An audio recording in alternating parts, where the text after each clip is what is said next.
건물을 세우는 것보다 더 힘든 것이 사람을 세우는 것입니다. 건물은 돈이 있으면 세울 수 있습니다. 사람이 자라나고 사람이 성장하고 하는 것은 돈이 있다고 해서 되는 것은 아니더라고요. 돈으로 치면 부자들에게는 돈이 많이 있습니다. 근데 부자들 자녀 중에도 제대로 사람이 되지 못하여서 부모의 근심거리가 되는 사람들이 많이 있다는 것을 우리는 종종 매스컴을 통해서 듣게 됩니다. 사람을 세우려면 이 돈이 말고 또 무엇이 필요할까라고 했을 때 학자들은 무조건적인 사랑과 효과적인 훈련이 필요하다라고 그렇게 이야기를 해줍니다. 무조건적인 사랑과 효과적인 훈련. 이것은 어떻게 보면은 제자 훈련을 하는 것과 사람을 키우는 것이 다르지 않음을 이야기를 합니다. 우리 아이들을 정말 제대로 된 사람으로 키우기 위해서 필요한 것이 있다면 그것은 무조건적인 사랑과 효과적인 훈련입니다. 이 무조건적인 사랑에 대해서 청소년들과 부모들에게 설문조사를 한 것이 있습니다. 설문조사를 한 내용은 자녀들에게 너는 너의 부모가 널 정말 사랑한다고 믿느냐라고 하는 질문을 했고, 부모님들에게는 당신은 당신의 자녀를 정말로 사랑하는가? 라고 하는 질문을 했습니다. 여러분들은 속으로 한번 답해 보시기 바랍니다. 그 질문을 받았을 때 부모님들은 99%가 당연히 사랑하지, 자녀들을 사랑하지 않는 부모가 있느냐라고 대답을 했습니다. 여러분들도 마찬가지일 것입니다. 자녀를 사랑한다고 대답을 할 것입니다. 근데 자녀들에게 너는 너의 부모가 널 정말로 사랑한다고 믿느냐라고 했을 때 자녀들의 대답은 우리의 생각을 뛰어넘습니다. 자녀들은 33%만 부모가 나를 사랑한다고 믿고 있었습니다. 나머지 67%는 글쎄요, 부모가 나보다 다른 걸 사랑하는 것 같은데요 라고 하는 그런 대답을 했습니다. 왜 이렇게 사랑을 자녀들은 느끼지 못할까요? 부모들은 자녀들을 사랑한다고 생각하는데 자녀들은 왜 그 사랑을 느끼지 못하고 있을까요? 학자들이 그 이야기를 보면서 제시한 것은 두 가지인데, 하나는 이 사랑의 커뮤니케이션이 잘못되었다는 것입니다. 이 사랑의 표현 방식이나 이런 것들, 부모들은 멀리 내다봅니다. 근데 자녀들은 here and now 하면서 지금 당장 여기에 사랑을 원합니다. 그래서 부모들이 생각할 때는 내 자식을 위해서 묵묵히 사랑을 실천합니다. 몸이 아파도 제대로 쉬지 않고, 내가 돈을 많이 벌어서 자녀들 공부시키는데 돈을 보태고, 또 자녀들 양육하는데 맛있는 거 사주고, 그리고 그 자녀들이 대학 갈 때는 내가 가지고 있는 것이 부족하다면 논밭이라도 팔아서 우리 자녀들이 대학 가도록 그렇게 만들어 주려고 합니다.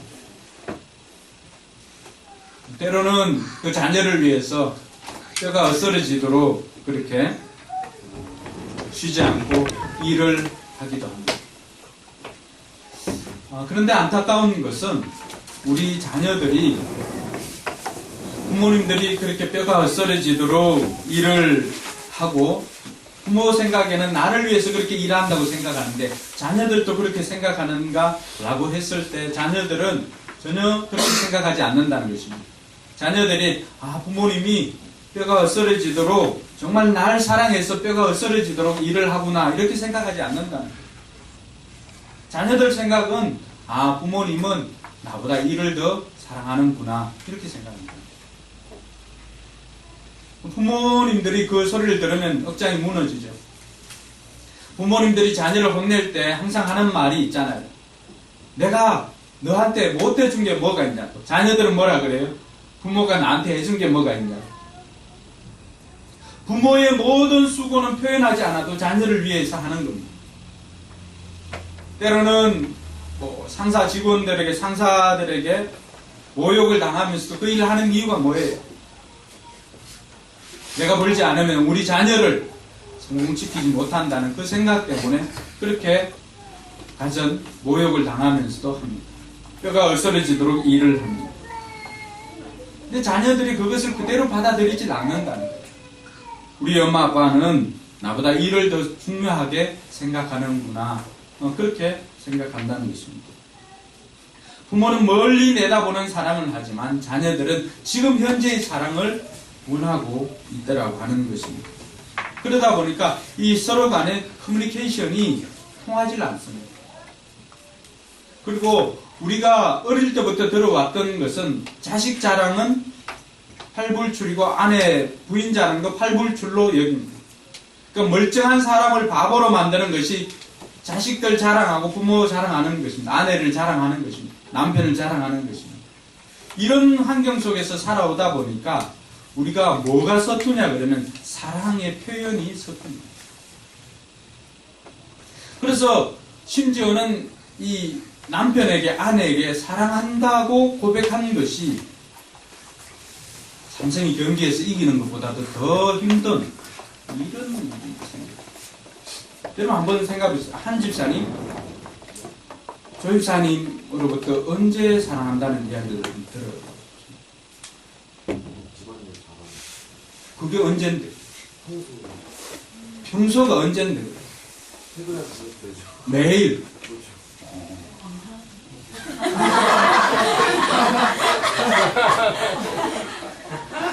매일 사랑한다는 고백을 듣는 한 집사님 참 행복한 사람입니다. 근데 우리는 이렇게 사랑한다는 표현을 그렇게 쉽게 하지는 못하는 거예요. 여러분 자녀들에게 사랑한다는 표현을 언제 해보셨습니까? 자녀들은 부모님께 언제 사랑한다는 표현을 해보았습니다.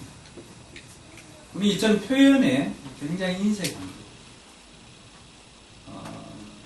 저도 예전에 저희 어머님이 좋기는 했지만 무서울 때도 많았습니다.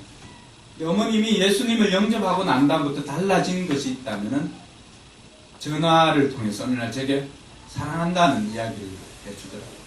물론 이제 평상시 내용으로 대화를 했지만 그 말미에 아들아 사랑한다는 이야기를 해주었습니다. 이전에는 들어보지 못했던 그런 단어였습니다. 그 이야기를 들을 때 제 다리에 힘이 풀리는 것 같았습니다. 그러니까 평소에 들어보지 못했던 그런 단어였기 때문에 그렇습니다. 우리가 자녀들 간에도 마찬가지고 자녀와 부모 간에도 이 사랑한다는 표현을 그렇게 많이 하지는 못하는 것입니다. 아이들이 어릴 때는 어떻게 합니까? 부모에게 사랑한다는 표현을 많이 합니다. 부모도 자녀에게 사랑한다는 표현을 많이 합니다. 근데 조금씩 혼자 있기를 좋아하고 부모와 같이 있기를 싫어하는 그때쯤 되면 사랑한다는 표현을 듣기란 굉장히 힘이 듭니다. 그래서 이런 커뮤니케이션 방법이 잘못되었기 때문에 아이들이 사랑을 받아도 사랑이 아닌 것처럼 생각할 때가 많습니다. 또 하나 이유는 부모들이 자녀들을 무조건적으로 사랑하지 않고 조건적으로 사랑할 때가 많습니다. 남편과 아내의 사랑은 이렇게 조건적입니다. 일을 해주면 사랑한다 이렇게 해주고 일 안 해주면 사랑한다는 얘기를 안 해주듯이 우리가 자녀를 사랑할 때 종종 그렇게 한다는 것입니다. 이 자녀들이 느낄 때도 조건에 부합할 때만 사랑하는 것 같은 것. 부모님이 나를 그냥 사랑해주는 것이 아니라 부모님이 원하는 것을 하였을 때 나를 사랑해주는 것처럼 느낄 때가 많다는 것입니다. 100점 맞을 때, 아니면 말 잘 들을 때, 심부름 잘할 때, 이럴 때는 부모님이 나를 사랑하는 것 같지만 내가 30점을 맞았을 때, 그리고 내가 부모님께서 원하는 행동을 하지 않았을 때, 또 부모님이 기분이 좋을 때는 나를 사랑하는 것 같지만 부모님이 기분이 나쁠 때는 나를 사랑하지 않는 것 같다는 생각이 들 때가 있더라고 하는 거죠. 그렇게 되다 보니까 아이들이 정서적으로 불안해집니다. 기분이 좋으면은 아니면 부모님이 원하는 행동을 했을 경우에만 사랑을 받고 그렇지 않는 경우에는 사랑을 받지 못하고 있다고 생각하니까 점차적으로 정서적으로 불안해지고 자신감도 떨어지고 자신의 가치를 잘못 인식하게 되더라고 하는 것입니다. 그 결과 생기는 것이 열등감입니다. 나는 못해. 나는 안 돼. 그걸 어디서부터 이 아이들이 생각을 가지냐 그러면은 부모의 양육 태도로부터 결국엔 이 아이들이 열등감을 가지고 자존감을 느끼더라고 하는 것입니다. 그러다 보니까 아이들 행동은 적절한 행동보다는 부적절한 행동들이 더욱더 많아집니다. 그럼 무조건적인 사랑은 뭐냐라고 했을 때 이 5가지 사랑의 언어를 썼던 게리 채플만은 그런 이야기를 합니다. 어떤 모습이든지 상관하지 않고 아이를 있는 그대로 사랑해주는 것. 이게 무조건적인 사랑이라고 합니다. 어떤 모습이든지 상관하지 않고 아이를 있는 그대로 사랑해주는 것. 아이가 어떻게 보일지라도 관계없이 사랑하는 거예요. 자녀가 물론 우리의 마음에 들지 않을 때도 있잖아, 그렇죠? 그럼에도 불구하고 자녀 행위가 마음에 들지 않더라도 변함없이 사랑을 보여주는 것이 무조건적인 사랑이라고 그렇게 이야기합니다. 우리는 하나님께로부터 이 사랑을 받았습니다. 조금만 다르게 생각해 볼까요? 내가 자녀들을 대하는 태도와 하나님께서 나를 대하는 태도는 어떨까요? 나는 내 행동과 관계없이 하나님께로부터 사랑을 받고 있습니다. 동의하십니까? 네. 동의하세요? 네. 여러분 잘해야만 하나님이 여러분 사랑해 주시던가요? 그렇지 않죠. 돌에 맞아 죽어도 시원치 않을 행동을 했을 때도 하나님은 여전히 변함없는 사랑으로 나를 사랑해 주셨습니다. 참아주십니다. 근데 우리는 자녀들에게 어떻게 대합니까? 그 아이가 조금이라도 잘못하면 우리는 마치 완벽한 선생님처럼 그 자녀들을 혼내기를 시작합니다. 그러다 보니까 자녀들이 느낄 때는 무조건적인 사랑이 아니라 내가 어떤 것을 잘 했을 때만 사랑받는다는 그런 생각이 듭니다.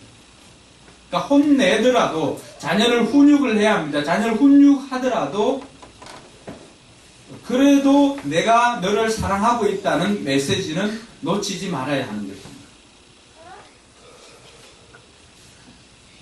여러분들은 자녀들의 사랑의 언어를 알고 있습니까? 아니, 여러분 개인의 사랑의 언어를 알고 있습니까?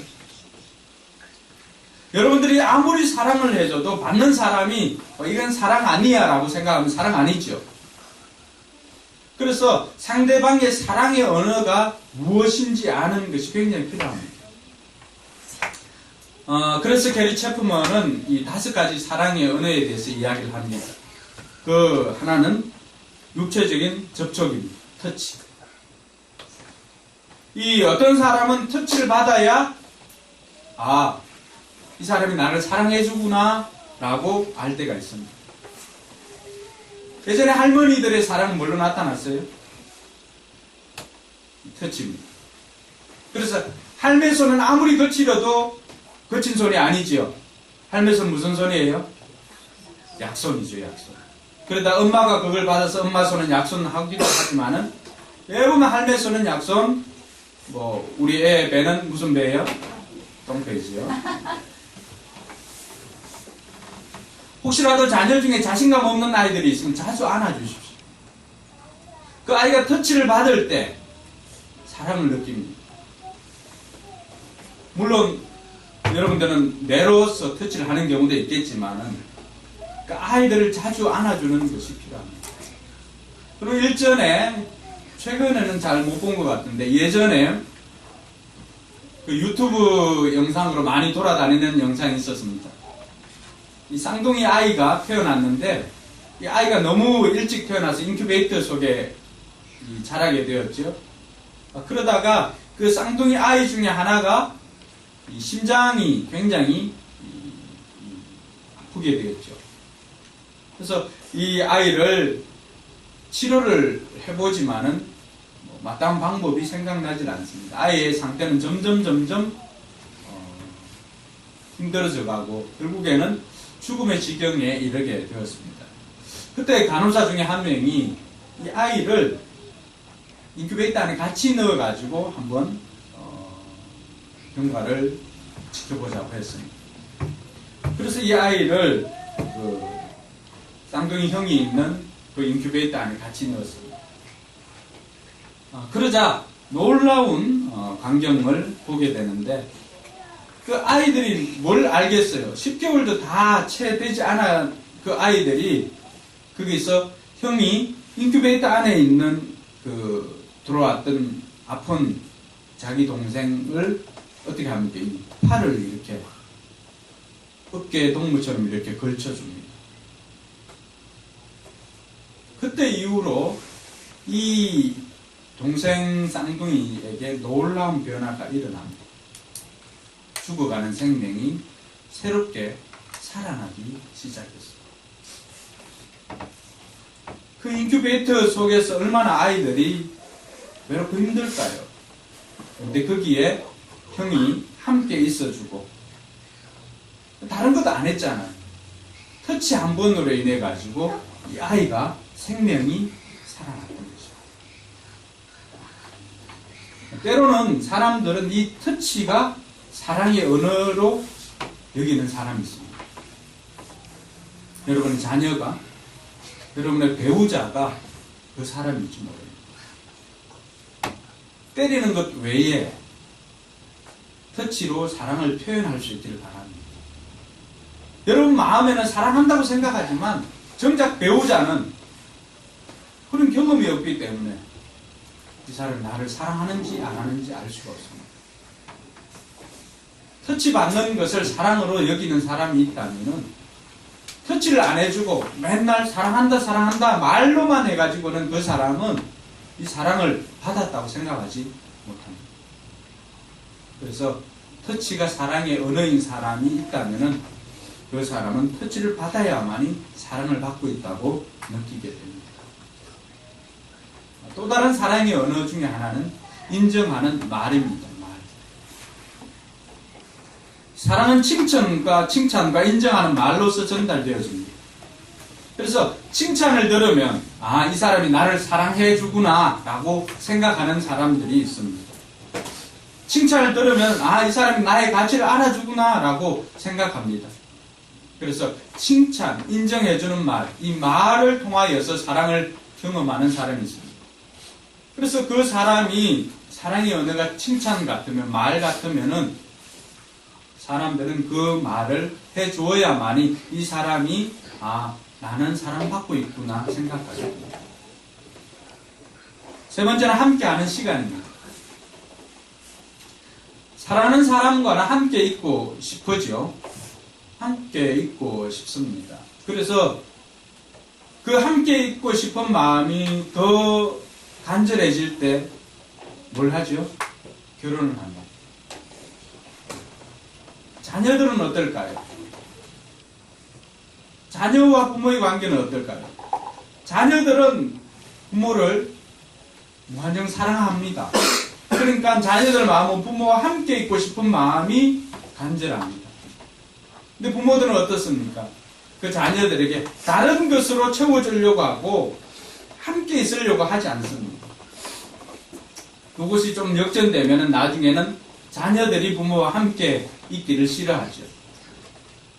그럴 때까지는 함께하는 시간이 필요합니다. 그 함께하는 시간이 바로 사랑으로 느끼는 경우가 있습니다. 그래서 이 사람이 나를 사랑해 주는구나라고 알 수 있는 것은 이 사람이 나와 함께 시간을 보내주는 것을 보면은 사랑해 주는 것인가를 알 수가 있습니다. 그 다음에 선물입니다. 선물. 어떤 사람은 선물을 받으면 자기가 사랑을 받고 있다고 생각하는 경우가 많이 있습니다. 아이들은 사랑의 언어와 관계없이 무조건 선물 받으면 자신이 다 아이들은 공통적으로 선물이 사랑의 언어입니다.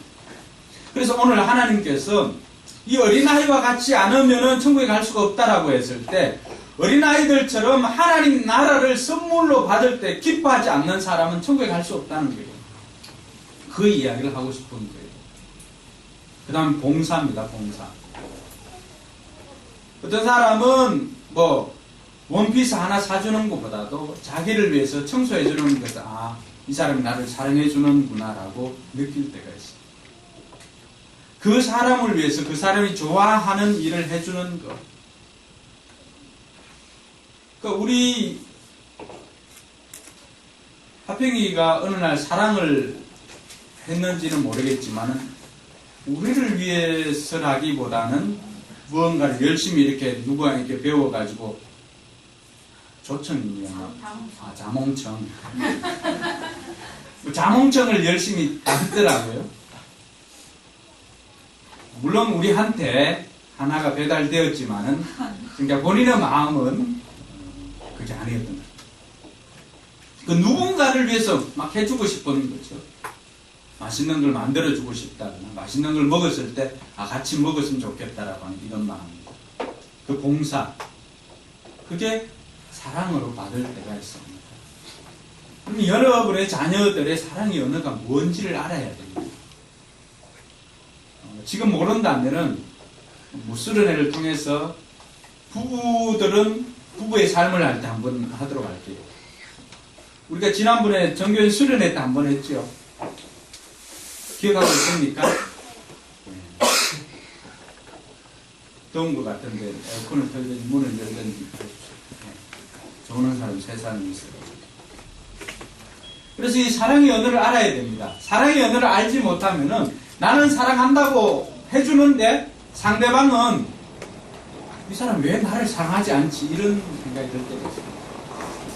이 사람의 사랑의 언어는 선물인데 선물을 해주지 않고 맨날 자기 사랑해 하고 손잡아주고 꼴때기 만져주고 이렇게 해줘도 자기는 이 사람은 상대방을 사랑해서 그렇게 하는데 상대방은 선물이 아니면 사랑이라고 생각하지도 않고 있기 때문에 이 사람이 생일날에도 선물을 안 해주고 그냥 사랑한다고 말로만 하면 이 사람은 어떤 거예요? 사랑이 없는 거예요. 그럼 선물 주는 사람이 자기를 사랑해준다라고 생각하기 때문에 그 사람이 내 가는 거예요. 사랑의 언어를 아는 것이 중요합니다. 10대를 위한 5가지 사랑의 언어 이런 책도 나와 있습니다. 10대를 키우는 사람은 참고해 보시기 바랍니다. 그러니까 대부분의 이 5가지에서 벗어나지는 않습니다. 터치, 접촉, 인정해주는 말, 함께하는 시간, 선물, 그리고 봉사. 체크리스트 가지고 체크하기 전에 그런 거 없으면 직접 물어보십시오. 너 어떻게 이 5가지 중에 뭘 받으면 제일 좋은 것 같니? 물론 현찰이라고 이야기하는 인간들도 있지만은 그건 역시 선물이겠죠. 네. 그런 사람도 있습니다. 근데 이 5가지 중에 물어보십시오. 자녀들에게 물어보고 배우자에게도 물어보십시오. 그래서 1번, 2번을 알고 있는 것이 굉장히 중요합니다. 이 사람의 사랑의 언어 1번은 뭔가, 또 그것과 조금 차이가 있지만 2번은 뭔가. 어떤 경우는 거의 골고루 나오는 경우가 많죠. 이런 인간들은 굉장히 맞추기가 힘듭니다. 내가 그런 사람이다. 내가 5가지 대부분 비슷하게 내고 5가지 골고루 나왔다. 그러면은 나는 별종이구나 이렇게 생각합니다. 그래서 상대방이 너무 특별한 거 원하지 말고 당신이 그렇게 사랑해주지 않는 사람입니다. 그렇게 골고루 나오는 경우도 있어요. 이런 경우는 다 고픈 거예요. 다. 그러니까 이것도 해주면 이것 때문에 삐지고 이것도 해주면 이것 때문에 삐지고 하여튼 아주 진짜 AB형은 아니지만 GGG예요. 해석은 제가 따로 하진 않겠습니다. 그래서 그런 사람 같은 경우는 맞추기가 굉장히 힘들지만 그럴 때는 골고루 잘해줘야 되죠. 근데 대부분의 1, 2는 있어요. 1, 2가 같이 나오는 경우도 있고 비슷하게 나오는 경우도 있어요. 그래서 이것을 알고 해줄 때 비로소 자녀들이든지 배우자이든지 사랑을 느끼게 됩니다. 그 이전까지는 우리는 우리 방식대로 해요. 우리가 사람들 간의 관계를 보면은 그렇습니다. 대부분의 사람들은 자기 방식대로 합니다. 그러다 보니까 열심히 하는 것 같지만 상대방이 느끼는 감정은 그렇게 느끼지 못해요. 그래서 우리가 자녀들의 사랑의 언어를 아는 것, 배우자의 사랑의 언어를 아는 것도 굉장히 필요합니다. 이 자녀들 통하여서 하나님께서, 우리 예수님께서 하나님 나라의 기준에 대해서 설명하셨습니다. 어느 날 한 사람들이 예수님께서 아이들을 이렇게 좀 만져주시기를 바라고 예수님께로 데리고 옵니다. 근데 제자들은 그 오는 아이들을 막습니다. 이때 예수님의 반응이 참 놀랍습니다. 예수님은 화를 냅니다. 그러면 예수님께서 화를 낸 적이 몇 번 있었나요? 성전이 제대로 성전의 기능을 하지 못하고 그게 비둘기 파는 사람, 물건 파는 사람 들어와 있을 때 예수님 화를 냈습니다. 성전이 제 기능을 하지 못했을 때. 또 예수님 언제 화를 내었죠? 제자들이 믿음이 없을 때 예수님 화를 냈습니다. 그리고 오늘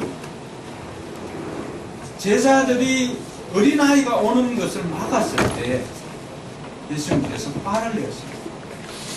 어린아이가 내게 오는 것을 막지 말라. 하나님 나라는 바로 이 어린아이들과 같은 사람들의 것이다. 그렇게 이야기했습니다. 그래서 예수님께서는 하나님 나라는 이 어린아이와 같지 않으면 얻지를 못하게 될 것이고 나중에는 이 아이들에게 축복하면서 기도해 주었습니다. 여러분, 예수님께 나오는 사람들은 다 뭘 해주기를 바라고 나옵니다. 다들 기대감이 있습니다.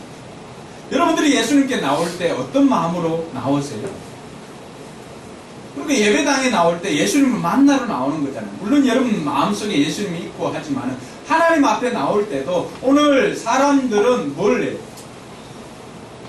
예수님께서 우리 자녀들을 만져주심을 바라고 사람들이 이 자녀들을 데리고 예수님께로 나아갑니다. 여러분들은 어떤 마음을 가지고 하나님께로 나아오세요? 무슨 기대를 가지고?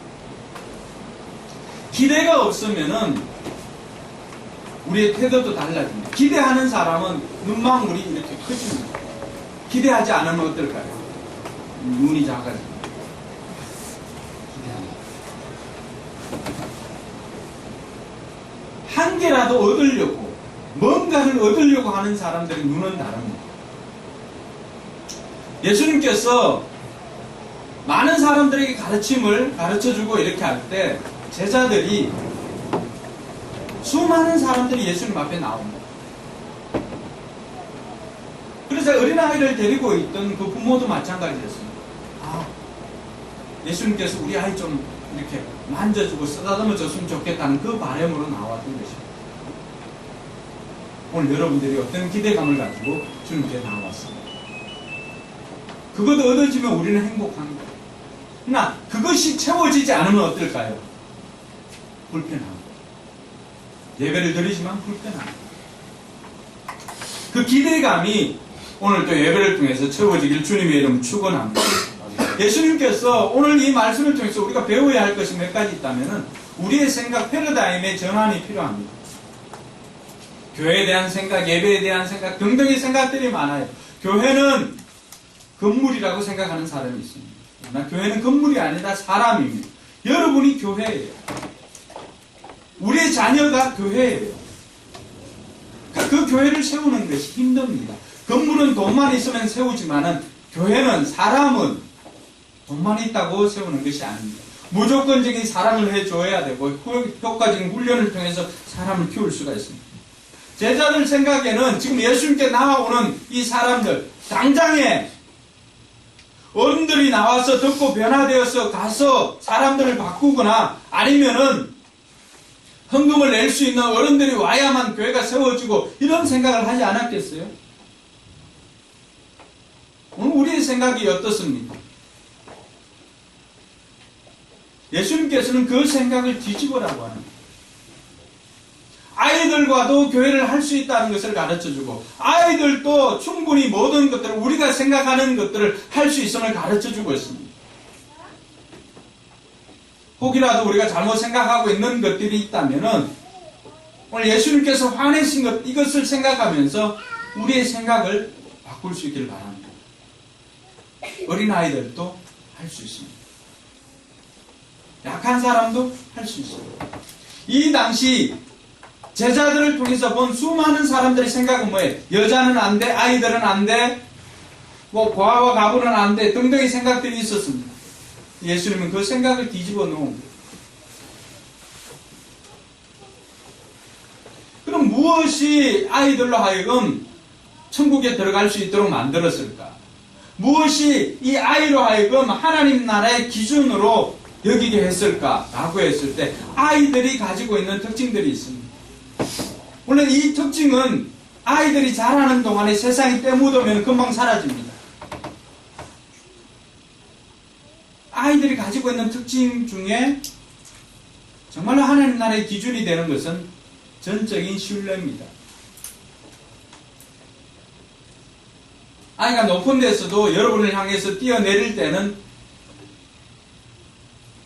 그 아이가 아직도 순수함을 가지고 있는 거예요. 근데 어느 순간인가 여러분에게 뛰어내리질 않죠. 지금도 뛰어내리는 사람 있나요? 높은 데서 뛰어내린다는 것은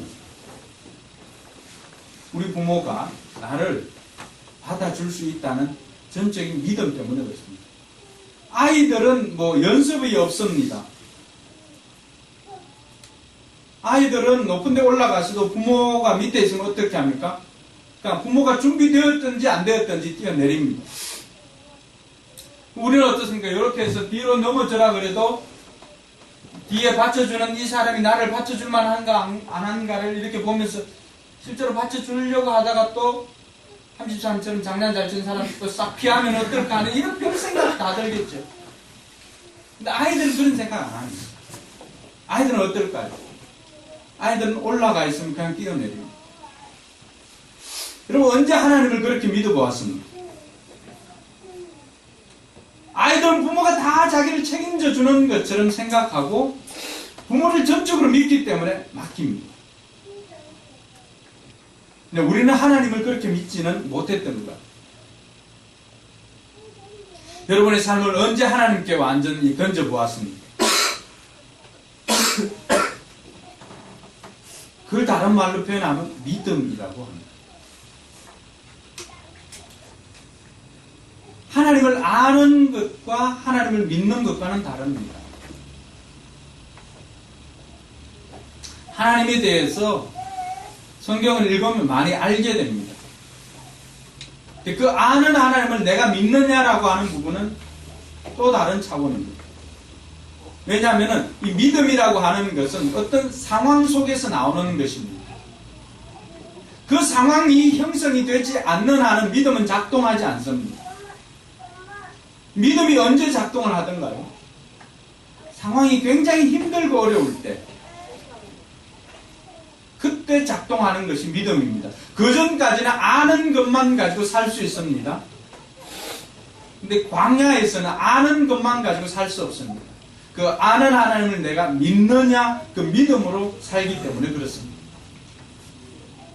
아이들은 전적인 믿음을 가지고 있습니다. 부모에 대한. 그래서 천국도 하나님 나라도 이 전적인 믿음이 있는 사람이 들어가는 나라가 하나님 나라입니다. 할렐루야. 오늘 저와 여러분들 이 믿음 가지게 되길 주님의 이름으로 축원합니다. 아이들은 부모님만 바라봅니다. 그리고 아이들은 어떻습니까? 부모를 믿을 때 부모가 그러면 그런 것으로 알고 있습니다. 부모가 산타 할아버지가 선물 갖다 주었다고 하면은 뭐 그런 줄로 알고 있습니다.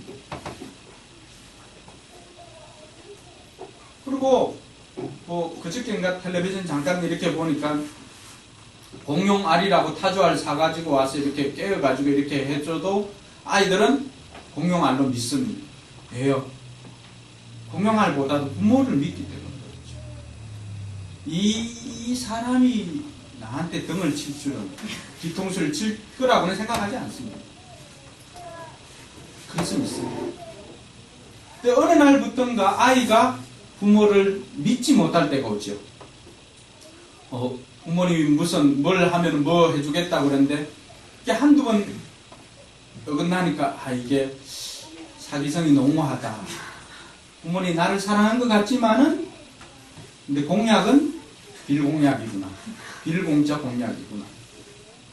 이 신뢰관계가 아이의 머리가 커지는 속도만큼이나 이 신뢰관계가 깨어집니다. 어릴 때는 다 믿습니다. 뭘 의미할까요? 내가 세상의 경험을 많이 하면 할수록 하나님에 대한 전적인 신뢰나 믿음이 깨어지더라고요. 하나님을 신뢰하는 것은 믿음이 필요하지만 내 경험으로 사는 것은 믿음이 필요하지 않죠. 내가 경험해 온 것이기 때문에. 그래서 내가 세상의 경험, 세상의 머리가 커지면 커질수록 하나님에 대한 신뢰를 하지 않는 경우가 많습니다. 왜? 눈에 보이지 않죠. 근데 이 하나님은 우리 부모들과는 다르게 단 한 번도 우리에게 약속을 어긴 적이 없는 거죠. 성경에 나오는 모든 것들이 다 이루어졌습니다. 그분은 단 한 번도 우리에게 약속을 어긴 적이 없다는 것은 그분은 믿을 만한 분이다라고 하는 것을 가르쳐줍니다. 그래서 우리가 아이처럼 그렇게 믿지 않으면은 하나님 나라에 대해서는 우리가 주인이 될 수 없음을 이야기를 하고 있습니다. 아이들은 자신이 한 행동과는 관계없이 선물을 주면 좋아라 합니다. 내가 선물 받을 자격이 없음에도 불구하고 그 없다는 것 때문에 자괴감을 느끼지 않습니다. 좀 전에 부모가 좋아하는 도자기를 깨고 뭐 엄마 말 안 들어도 아빠가 올 때 검은 봉다리 안에 뭐 들고 이렇게 오면은 언제 혼났느냐는 듯이 금세 기뻐하고 좋아합니다. 여러분들이 받은 그 구원에 대해서 얼마나 감사하고 기뻐해 보았습니까? 그게 하나님 나라로 들어가는 열쇠고 하나님 나라를 소유하는 방법인데 하나님 나라를 소유하였을 때 여러분 얼마나 기뻐했습니까? 아이들처럼 기뻐했느냐라고 하는 것입니다. 오늘 말씀해 보니까 15절에 보니까 주님께서는 이 아이들처럼 어린아이와 같이 하나님 나라를 받아들이지 않는 사람은 거기에 들어가지는 못한다. 하나님께서 에베소 2장 8절은 그것이 우리에게 주신 선물이라고 그래요. 구원이 우리에게 주신 선물이라고 그러는데 그 선물을 받고도 기뻐하지 않는다는 거예요. 기뻐하지 않는 이유는 뭘까요? 그 가치를 몰랐어요. 하나님한테 5만 원 주는 거하고 1,000원짜리 2개 주는 거하고 하나님이 어떤 걸 좋아할까요? 아직 안 줘봐서 모르겠죠. 어떤 걸 좋아할지 줘보세요, 여러분들. 받아도 기뻐하지 않는 것은 가치를 몰랐습니다. 아이들은 그 가치와 관계없이 아이들은 그걸 받는 것으로 기뻐합니다. 저와 여러분들 그렇게 되길 주님의 이름으로 축원합니다. 오늘 예수님께서 우리에게 가르쳐주고 싶은 것이 있습니다. 첫 번째는 상대방의 필요를 알아라고 하는 거죠. 13절에 보니까 제자들이 어린아이를 어떻게 데리고 나왔어요? 사람들이 쓰다듬어 주기를 바랐다. 16절에 보니까 예수님께서 이 아이들을 어떻게 했어요? 쓰다듬는 정도가 아니죠. 아예 껴안고 손을 얹어가지고 축복을 해줍니다. 할렐루야. 예수님은 그들의 필요를 보았던 것입니다. 그들의 사랑의 언어를 캐치하신 것입니다. 이 사랑의 언어를 알고 그들의 필요를 알기 위해서는 관찰이 필요합니다. 관심이 필요합니다. 그것이 사랑의 시작입니다. 여러분들이 배우자를 좋아한다. 또 우리 자녀들을 좋아한다. 그러면 그 자녀들이 뭘 좋아하는지, 우리 배우자가 뭘 좋아하는지, 또 내가 전도하고 싶은 VIP가 뭘 좋아하는지 그들의 필요를 알 수 있기를 바랍니다. 그래서 내 방식으로 사랑해 주는 것이 아니라 그 필요를 채워줄 때 그 사람은 여러분의 사랑을 경험하고 감동을 경험하고 여러분의 말을 듣기 시작할 겁니다. 우리는 이때까지 내 방식으로만 사랑해 왔기 때문에 상대방은 늘 불평, 불만이었습니다. 왜? 자기가 원하는 방식의 사랑을 받지 못했기 때문에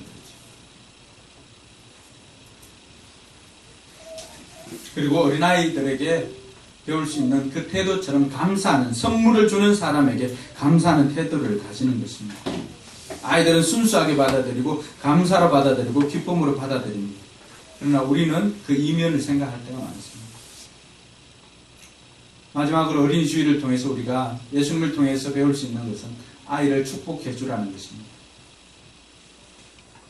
먼저 부모가 축복 기도에 대한 그런 믿음을 가지는 것이 필요합니다.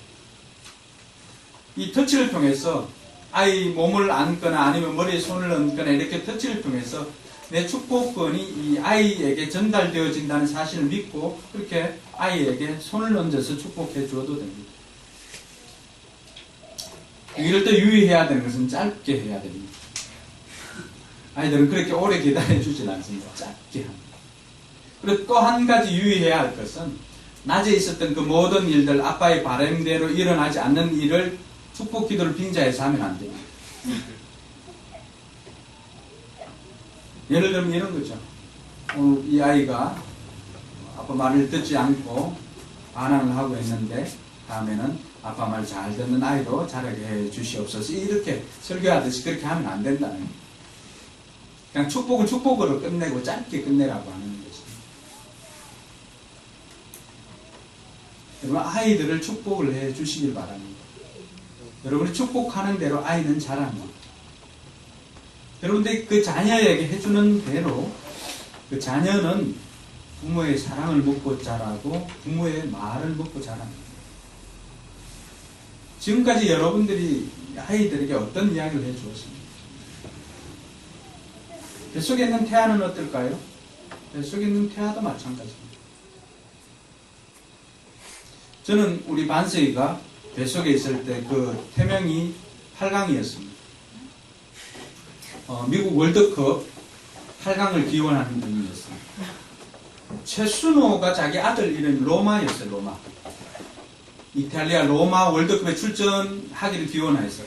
제가 거기서 영감을 받아가지고 얘는 8강이다. 우리가 미국 월드컵 8강에 진출해야 된다는 그 기념을 가지고. 그런데 여러분, 언제 제가 산통을 겪은 것이 아니라 집사람이 산통을 언제 겪었냐 그러면 제가 열흘 일찍 나왔어요. 반스이가 그 일주일인가요? 열흘 맞죠? 예정일보다도 열흘 일찍 땡긴 것은 미국 월드컵 중계 방송이 시작되는 그 시간부터 집사람이 산통을 하기 시작했어요. 그러니까 12시 넘어서 우리하고 시차가 있으니까 그때부터 산통을 하고 그래서 저희들은 병원에 그때부터 가서 쫓겨나고 아직 때가 이르렀습니다. 아직 되지 않았습니다. 3번을 이제 쫓겨났습니다. 미국 월드컵 개막식 할 때 산통이 시작돼 가지고 경기가 시작할 때 그 다음날 오후 3시 25분에 아이를 출산하게 되었습니다. 그래서 저 아이가 의식이 있고 이제 장난감을 찾기 시작할 때 첫 번째 찾았던 장난감이 뭘까요? 어떻게 알아요? 8개월 때 첫 번째 찾았던 장난감이 축구공이었습니다. 축구를 잘하는지는 지금은 모르겠어요. 굉장히 잘하는데 좀 뻥축구 비슷하고. 다른 것보다는 축구공을 사주면 굉장히 좋아했어요. 그때.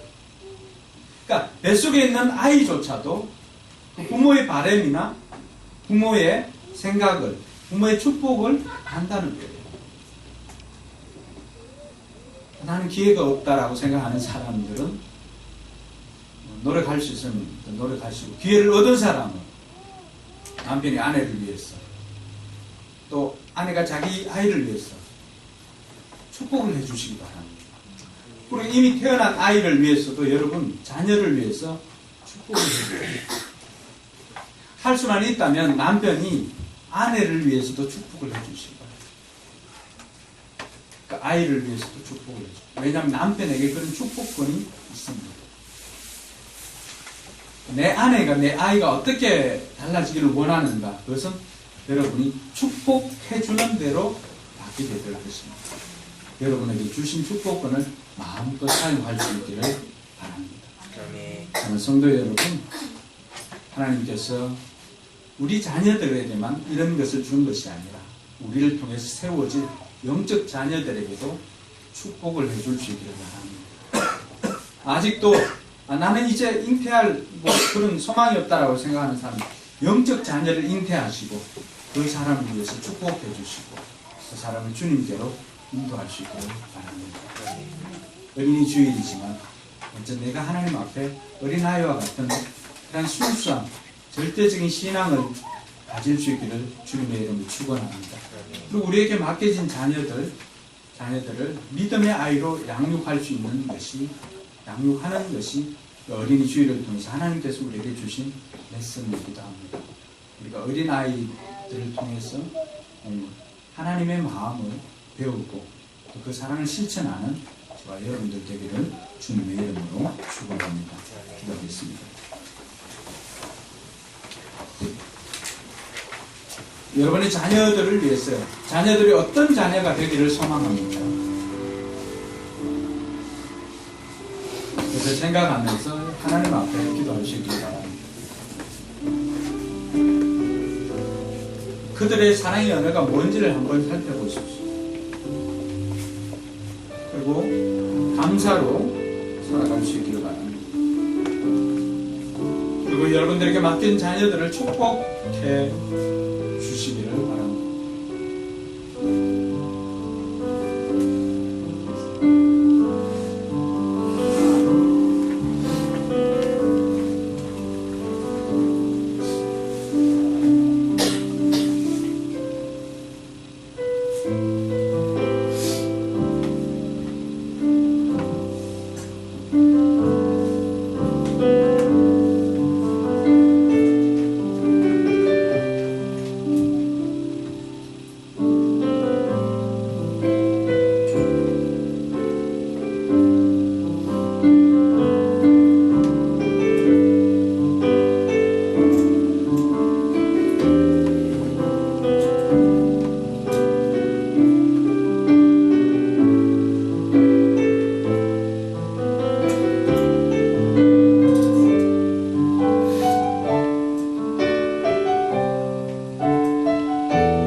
우리 고백합시다. 나 주님의 기쁨 되기 원하네.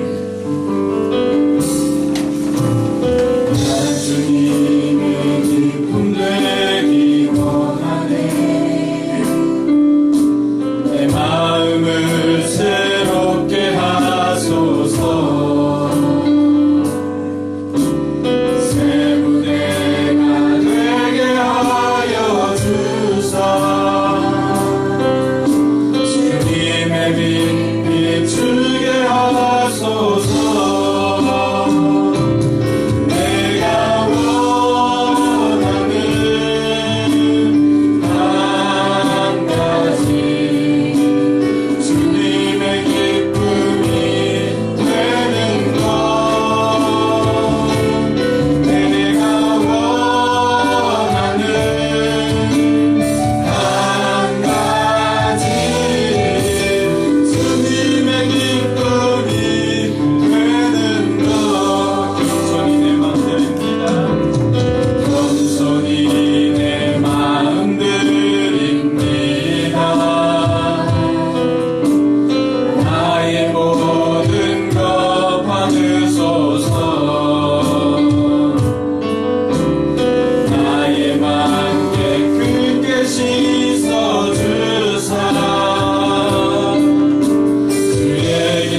하나를 본 적이 있습니다.